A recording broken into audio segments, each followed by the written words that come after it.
Let's take a look here at the Genie of the Lamp. The Genie is a solo fighter that's ranged with a nice 16 health and 3 move. The ability is at the start of your turn, you may discard 1 card to gain 1 action. Going right into his attack cards, a value of 4, 3 copies, careful what you wish for. If you lost the combat, deal 1 damage to an adjacent opposing fighter.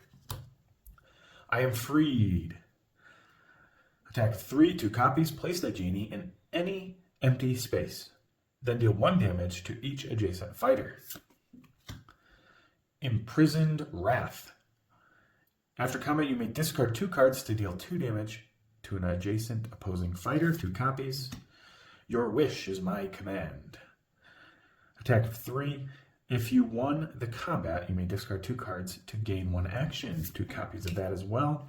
Now going into his versatiles, this is no parlor trick. A 1 value versatile. The value of your opponent's card is equal to its boost value, 2 copies. And then a feint, cancel effects on your opponent's card, 3 copies. And then I've made sultans out of less. We have 2 copies. Look at your opponent's hand and choose a card for them to discard. Wishing for more wishes is a 3 value. Your opponent draws 1 card, draw 3 cards. 3 copies. I grant you death. You may deal 1 damage to an adjacent fighter. 2 value versatile, 3 copies. Back in the Lamp is the first defense that we will see. Immediately, the Genie recovers 4 health, 3 copies. Prisoner's Torment, a 1 value defense. After combat, draw cards equal to the amount of combat damage you took, 2 copies of that. And then finally, his one and only scheme, 3 wishes, 3 copies of it as well. Gain 1 action and choose 1 effect. Draw 5 cards. For the rest of your turn, your cards' values are 4 and cannot be changed. And each opponent discards 2 cards. So what are you going to want to be doing with the Genie? Well, he's ranged. You got to keep that in mind. And you also have to keep in mind his ability. Sometimes you can forget it at the start of your turn. Don't forget it if you need to use it that turn. At the start of your turn, you may discard 1 card to gain an action. And that might work well with your 3 wishes card. 3 wishes gives you these 3 different effects here, right? So drawing 5, all your values are 4, and if you noticed, you have a lot of small values in this is no parlor trick, in some of these 2s become 4s, even the 3s obviously become 4s, but you don't have any 5s that go down to 4, so pretty much you get all 4s, which can be nice if you're really trying to overwhelm your opponent. And then you have each opponent discards 2 cards. So you play that, your opponent's going to discard 2 cards. Now you have 3 copies of this. If they have 6 cards in hand and you play all 3 of these and you gained an action, you're going to have 3 actions on your turn to attack them, and they would have had to discard 6 cards from their hand.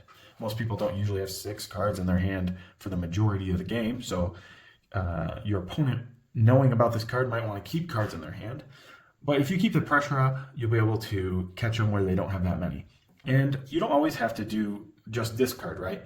What you could do is save up and do, I like to play at least in 1 game, I like to play 2 on the same turn of the 3 wishes cards. If not 3, if I know I'm going to really, really go ham.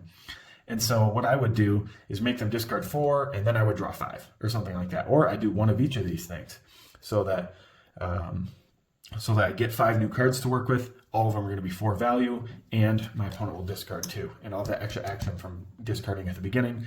So I could have like at least 5, maybe more cards in my hand. And that's why I want to talk about Prisoner's Torment. Draw cards equal to the amount of combat damage you took.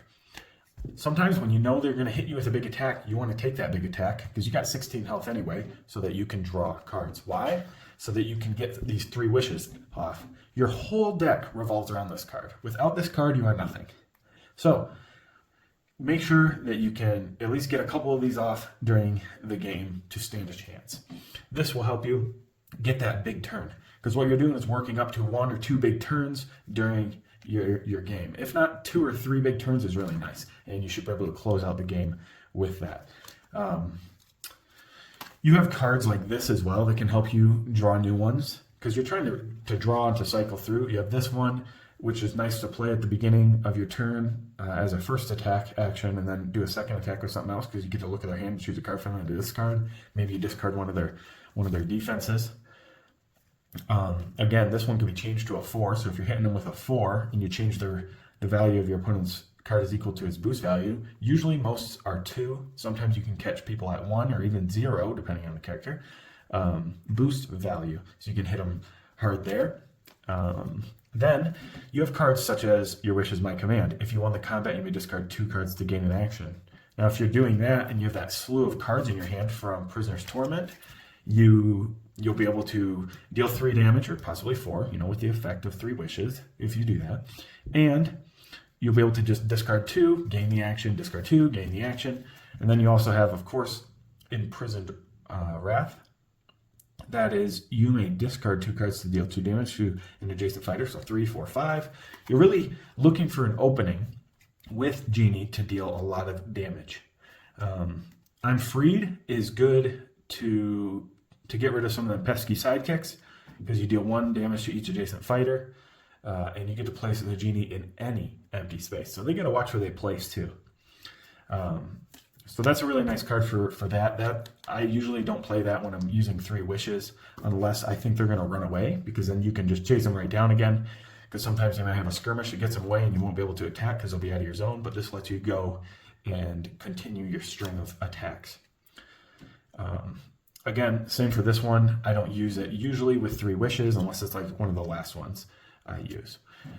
So pretty much what you're trying to do is use cards like these 2 and even this one and this one on your turn to draw new cards and to pressure. And then you're using the rest of your cards, especially the gain action ones and the ones that have you discard and deal damage. So any big damage attack card, you're trying to use with the 3 wishes and catch them without cards and just overwhelm them on one single go. And that's what he does, really. You use the 3 wishes card, and you use it in conjunction with another 3 wishes card, perhaps, and of course, in addition with your gain action from your discard, and you're all set with Genie. You got to find an opening, otherwise you're going to deck yourself out and die. So you really want to pressure, and you want to find that opening and hit them hard. And that's how you play Genie. And I hope that helps you to understand and be able to stomp your friends with the Genie of the Lamp.